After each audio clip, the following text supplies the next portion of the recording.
कैसे आप लोग। Welcome to my YouTube channel सोच से कामयाबी तक। आज हम लोग बात करेंगे बोकारो स्टील प्लांट के सिलेबस के बारे में, जो कि एग्ज़ाम डेट आउट हो गया है और एडमिट कार्ड अभी डाउनलोड हो रहा, तो उसके सिलेबस के बारे में बात करेंगे। तो सबसे पहले हम लोग सिलेबस और कुछ क्वेश्चंस पैटर्न दिए हुए हैं उसके भी बारे में बात करेंगे। तो चलिए देखते हैं कि क्या है। तो सबसे पहले हम लोग अगर सिलेबस को देखें तो ऑपरेटर कम टेक्नीशियन के लिए जो सिलेबस है वह जनरल इंग्लिश 10 मार्क्स के हैं और 10 क्वेश्चंस होंगे। जनरल नॉलेज जो है वह भी 10 मार्क्स के और 10 क्वेश्चन होंगे। रीजनिंग 15 मार्क्स के 15 क्वेश्चन और मैथमेटिक्स 15 क्वेश्चन। और जो आपका रिलीवेंट डिप्लोमा इंजीनियरिंग स्ट्रीम है उससे आपको 50 क्वेश्चन रहेंगे। यानी ये जो रेशियो है 50-50 का है, मतलब नॉन टेक्निकल आपका 50 और टेक्निकल पोर्शन 50 का है। तो उसी तरह बॉयलर में भी है, बॉयलर का भी जो सिलेबस है सेम है, ठीक है। और उसी तरह अगर हम लोग देखें अटेंडेंट कम टेक्नीशियन का सिलेबस, तो यहाँ थोड़ा चेंजिंग है। यहाँ पर हम लोग देखते हैं कि जनरल अवेयरनेस जो होता है वह 40 मार्क्स का है और रीजनिंग 30 मार्क्स का है और मैथमेटिक्स 30 मार्क्स का है। तो यहाँ पर अटेंडेंट कम टेक्नीशियन में थोड़ा सा चेंज है सिलेबस। लेकिन आज का जो वीडियो है, सबसे पहले इस चैनल को शेयर कीजिए, सब्सक्राइब कीजिए और लाइक कीजिए। सबसे पहले आज का जो वीडियो है उसका मेन मुद्दा है कि सिलेबस के बारे में और टाइप्स ऑफ क्वेश्चन के बारे में। तो किस तरह से क्वेश्चन आते हैं और क्या सिलेबस हो सकता है इसका। तो सिलेबस तो हमने देख लिया, लेकिन क्वेश्चंस किस तरह है, क्वेश्चन पैटर्न्स यहाँ दिया हुआ है। इसका मैं सॉल्व भी बताऊंगा कि इसका सॉल्व किस तरह से होगा और कहाँ से क्वेश्चन आ रहे हैं, कि एक्सपेक्टेड क्वेश्चन कहाँ से आ सकते हैं, इसके बारे में भी बताऊंगा मैं। तो सबसे पहले हम लोग इंग्लिश के जो क्वेश्चन देखते हैं। तो टोटल बोकारो ने इंग्लिश का जो सैम्पल क्वेश्चन दिया हुआ है वह 6 क्वेश्चन दिया हुआ है। टोटल इंग्लिश का जो सैम्पल क्वेश्चन है वह 6 सैम्पल क्वेश्चन दिया हुआ है। इसका मैं अभी सॉल्व करके भी बताऊंगा, जिसमें थोड़ा सा वीडियो बड़ा होगा, लेकिन वीडियो को आप लोग देखिए और जिससे आपको नॉलेज हुआ किस तरह से सॉल्व करना है। तो इंग्लिश में जो क्वेश्चन है वह हम लोग देखते हैं। पहला क्वेश्चन क्या है, pick out the most appropriate word from the amongst the words given below each sentence to complete it meaningful. मतलब ये जो ब्लैंक दिया हुआ है उसमें कौन सा ऐसा वर्ड फिल होगा जो इस कंप्लीट सेंटेंस के मीनिंग को बताएगा। जैसे पहला क्वेश्चन है, अगर कौन सा वर्ड हम यहाँ से यूज करेंगे जो सेंटेंस के मीनिंग को कंप्लीट करता है। जैसे ही क्विकली ग्लैंस्ड, फिर ब्लैंक दिया हुआ है the book to find what it said about the Indian economy. तो सबसे पहले अगर हम लोग किसी बुक में किसी चीज़ के बारे में जानना चाहते हैं, अगर बुक में अगर हम पढ़ना चाहते हैं तो हम लोग ग्लैंस थ्रो होते हैं, ग्लैंस थ्रो। अगर बुक से कोई भी रिलेटेड होता है तो हम बुक से तो वहाँ तो थ्रो का यूज करते हैं अधिकतर। अगर किसी बुक में किसी चीज़ के बारे में जानना हो, जैसे फिजिक्स के बारे में जानना हो तो वहाँ पर भी थ्रो होगा। अगर किसी बुक में इकोनॉमिक के बारे में जानना है तो वहाँ भी थ्रो होगा। तो यहाँ पर थ्रो हो जाएगा। सेकेंड क्वेश्चन क्या है, the council urged the court to blank down the obnoxious law. तो यहाँ पर सबसे पहले कि ये एक चीज़ हम देखेंगे, काउंसिल अर्ज द कोर्ट, माने कोर्ट में ये एक प्रकार की अपील की जाती है कि जो लॉ सही नहीं है उसको क्या किया जाए, स्ट्राइक कर दिया जाए, उसके ऊपर स्ट्राइक कर दिया जाए, उस लॉ को बंद कर दिया जाए। तो यहाँ पर स्ट्राइक डाउन यानी उस लॉ को पूरी तरह से बंद किया जाए। तो यहाँ पर जो आंसर होगा वह होगा स्ट्राइक, स्ट्राइक वर्ड होगा। The local official blank the minister of the situation. तो जो लोकल ऑफिशियल है वह क्या किया है, एप्रिस्ट किया है। एप्रिस्ट करता है मिनिस्टर से। हम मिनिस्टर से क्या कर सकते हैं, एप्रिस्ट कर सकते हैं। मतलब उसको हम बोल नहीं सकते, उसको वार नहीं कर सकते, उसको एक्सप्लेन नहीं कर सकते, उसके लिए कोई भी सिचुएशन क्रिएट नहीं कर सकते, हम उसको सिर्फ एप्रिस्ट कर सकते हैं, एप्रिस्ट। तो यहाँ पर एप्रिस्ट होगा। उसके बाद हम देखते हैं कि ईरर से रिलेटेड भी क्वेश्चन दिया हुआ है। ईरर से जो रिलेटेड क्वेश्चन है तो उसमें 3 क्वेश्चन जो है ईरर के हैं। तो ईरर का क्वेश्चन हम लोग देखते हैं। पहला क्वेश्चन क्या है कि ईरर को किस तरह से हम लोग समझेंगे। तो यहाँ पर अगर सेंटेंस में एरर हुआ तो ऑप्शन जो हुआ है वो आंसर होगा, अगर एरर नहीं हुआ तो 5 नंबर जो ऑप्शन लास्ट में दिया है नो एरर वो आंसर होगा। I am 22 year old when I first join the bank. तो एक चीज़ देखिए, यहाँ पर जो बात बोला जा रहा है वो किसी पास्ट का बात बोला जा रहा है कि जब मैंने बैंक ज्वाइन किया था तो मैं 22 साल का था, है नहीं। तो यहाँ पर आई वाज होगा, आई एम की जगह क्या होगा, आई वाज 22 ईयर्स ओल्ड। तो जो फर्स्ट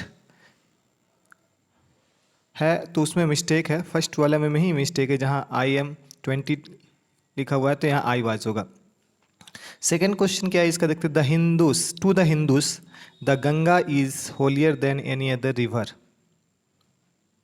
तो यहाँ पर हम समझते हैं तो ये सेंटेंस मेरे हिसाब से पूरी तरह से करेक्ट है, क्योंकि इसमें कोई मिस्टेक नहीं दिख रहा, क्योंकि to the Hindus the Ganga is holier than any other river, ये पूरी तरह से एक डिग्री का सेंटेंस है और ये पूरी तरह से सही लग रहा।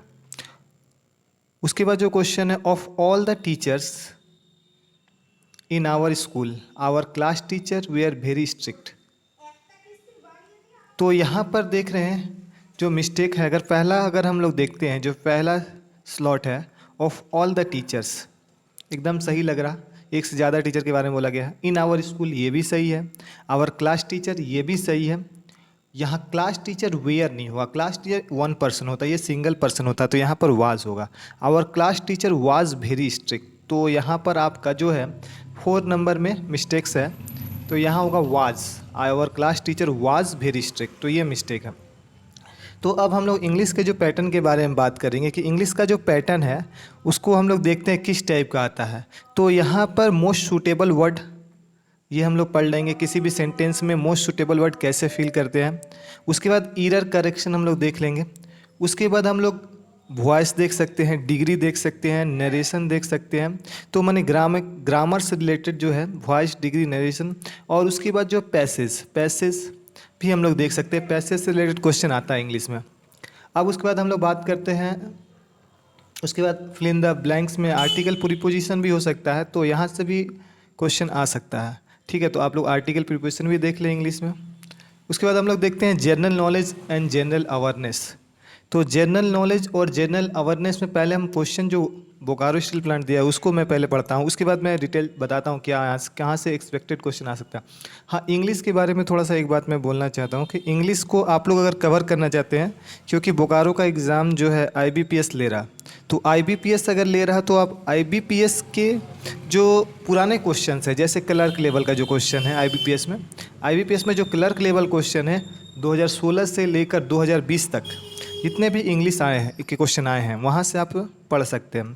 वहाँ से आपको जितने भी इंग्लिश से क्वेश्चन आए, अगर आपको गूगल में मिल जाता है 2016, 2017, 2018, 2019, 2020 जो IBPS में इंग्लिश के क्वेश्चंस आए हैं, तो वहाँ से आपका कुछ ना कुछ रिपीटेड हो सकता है।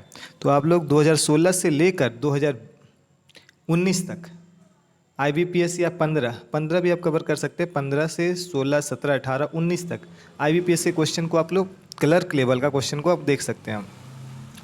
तो IBPS से ही आप देख सकते हैं, वहाँ से आप GK भी देख सकते हैं अगर आपको, तो वहीं से क्वेश्चन ज़्यादातर आते हैं। जनरल नॉलेज में हम लोग देखते हैं union agriculture minister launched no cost, what kind of service does no cost provide. तो नो कास्ट जो है ये वेदर के बारे में बताता है, जैसे आंधी तूफान बाढ़, तो वेदर अलर्ट है ये नो कास्ट, ये एक प्रकार का सर्विस है जो कि वेदर अलर्ट के बारे में बताता है। Which of the following is the currency of Thailand. Thailand का करेंसी क्या है, थाईलैंड का करेंसी क्या है, तो थाईलैंड का करेंसी वाट, तो वाट जो है थाईलैंड का करेंसी है। और उसके बाद थर्ड क्वेश्चन क्या है, Narora nuclear power station is located in which of the following Indian state. Question है कि नरोरा जो पावर स्टेशन है, न्यूक्लियर पावर स्टेशन, वह कौन सा स्टेट में है, तो ये उत्तर प्रदेश में है। Which of the following stand for I in IRDA। IRDA में आई किस लिए स्टैंड है, तो IRDA में अगर आई की बात करें तो ये एक इंश्योरेंस है, इंश्योरेंस संस्था है, और आई स्टैंड है इंश्योरेंस के लिए। Who among the following is the current finance minister. Bharat के अभी वित्त मंत्री कौन है, तो निर्मला सीतारमन, ये सबको पता है। Which fighter aircraft was recently retired is also known as Bahadur. कौन सा फायर एयरक्राफ्ट अभी रिटायर्ड कर दिया गया उसको, जिसका नाम बहादुर था? तो मिग 27 जो है इसका नाम बहादुर था और इसको रिटायर कर दिया गया है। ठीक है, तो अब हम ओवरऑल अगर हम लोग जीके और जीए को अगर देखें तो ये क्वेश्चन कहाँ से रिपीट हो सकते हैं। तो सबसे पहले हम लोग जो न्यू न्यू स्कीम लॉन्च हुआ है, स्कीम जैसे भारत सरकार से रिलेटेड जो जो स्कीम लॉन्च हुआ है उसको हम देखेंगे। ठीक है, क्या क्या स्कीम लॉन्च हुआ है। उसके बाद जो है करेंसी देख लेंगे हम, करेंसी, फिर जाके कैपिटल्स। ठीक है, करेंसी कैपिटल्स। ठीक है, उसके बाद आपके हम लोग देख सकते हैं प्रेसिडेंट ऑफ कंट्रीज़ और प्राइम मिनिस्टर ऑफ कंट्रीज़ वो देख सकते हैं। ठीक है, उसके बाद हम लोग देख सकते हैं पावर प्लांट, कौन सा पावर प्लांट कहाँ स्थित है, किस स्टेट का, कौन सा लोकल डांस है वहाँ का, और ये सब देख सकते हैं। उसके बाद हम लोग देख सकते हैं बहुत सारा प्राइवेट संस्था जैसे इंश्योरेंस, बैंक्स से रिलेटेड उनके सीईओ। ठीक है, कुछ फुल फॉर्म्स देख सकते हैं। और उसके बाद जो करेंट में जो है भारत के कौन से मिनिस्टर क्या हैं उसको हम देख सकते हैं। अभी मिनिस्टर चेंज हुआ है तो वहाँ से भी हम लोग देख सकते हैं कौन से मिनिस्टर क्या है। और जो टाइप्स जो क्वेश्चन आ सकते हैं यहाँ पर कि जी जैसे ये तुम आपका दिया हुआ है मिग 27 एयरक्राफ्ट रिलेटेड जैसे हो जाएगा न्यू जितना भी लॉन्च होता है ये सब जो डीआरडीओ या इसरो लॉन्च करता है ये सब को आपको देख सकते हैं। उसके बाद तो ये एक प्रकार का हम लोग मिसलेनियस जीके से मिसलेनियस देख सकते हैं कि कौन क्या है और किस टाइप का क्वेश्चन ये आएगा। ठीक है, उसके बाद हम लोग अगर जनरल रीजनिंग की बात करें तो रीजनिंग में जो क्वेश्चंस हैं लॉजिकल रीजनिंग में जो क्वेश्चंस हैं उसके टाइप्स जो हैं वो हम लोग देखते हैं। तो रीजनिंग का टाइप्स जो होता है आपको मैं बुक बता दे रहा हूँ, रीजनिंग में कुछ नहीं है। रीजनिंग में आप लोग देख सकते हैं डायरेक्शन देख सकते हैं, ब्लड रिलेशन देख सकते हैं और सेम वर्ड देख सकते हैं मैच। उसके बाद आपका सीटिंग अरेंजमेंट देख सकते हैं। ठीक है, और कोडिंग डिकोडिंग देख सकते हैं। तो ये सब आप रीजनिंग के सिलेबस सभी को पते हैं। अगर आप जनरल एग्ज़ाम के प्रिपरेशन करते हैं तो आपको रीजनिंग के सिलेबस के बारे में अच्छी तरह से पता। तो रीजनिंग में कुछ खास सिलेबस है नहीं, इसलिए मैं रीजनिंग के बारे में कुछ ज़्यादा डिटेल नहीं बताऊंगा। उसके बाद मैथमेटिक्स के बारे में देखेंगे हम लोग। मैथमेटिक्स में अगर बोकारो स्टील का अगर हम लोग देखें जो पैटर्न दिया हुआ है उसमें बहुत ईजी पैटर्न दिया हुआ है बोकारो स्टील का। और इस तरह के पैटर्न जो है हमको नहीं लगता इस तरह से क्वेश्चन आएंगे, इससे थोड़े टफ लेवल के क्वेश्चन होंगे जो आपके रेलवे और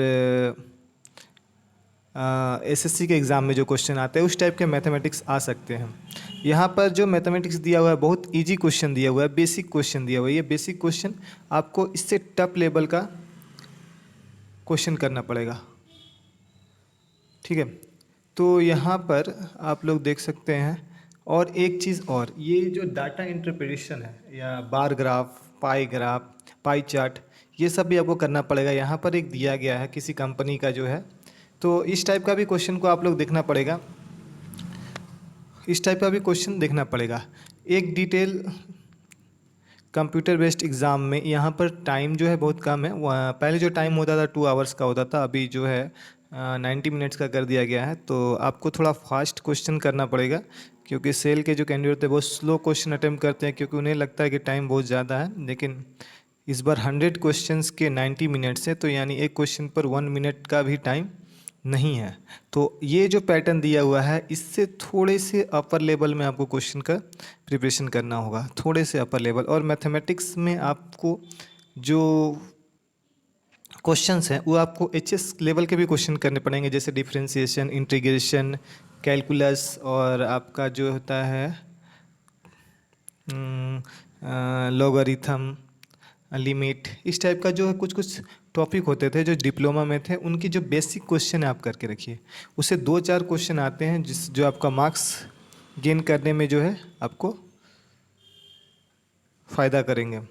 तो आप उम्मीद है सभी को जो सिलेबस समझ में आ गया। और बुक प्रेफरेंस जो है आप अगर आप टेक्निकल से हैं तो 50 मार्क्स का जो क्वेश्चन है वो आपका टेक्निकल कवर करेगा और 50 मार्क्स नॉन टेक्निकल कवर करेगा। और इंग्लिश अगर आपको पढ़ना हो तो आप एसएससी या आईबीपीएस के इंग्लिश को कवर कर सकते हैं, जो 2 4 5 साल में आए हैं वही रिपीट क्वेश्चन अगर आईबीपीएस करेगा। और जीके भी उन्हीं का देख लेंगे आप, 2 4 5 साल के पहले के जीके। और रीजनिंग भी आपका वही आईबीपीएस और आपका एसएससी लेवल का रीजनिंग रहेगा। और मैथमेटिक्स भी सेम। और टेक्निकल ब्रांच में आपकी जो है, आपके जो सिलेबस हैं उसको आप उनको कवर कीजिए। Thanks for watching the video. और इस चैनल को ज़्यादा से ज़्यादा लाइक कीजिए, शेयर कीजिए और सब्सक्राइब कीजिए।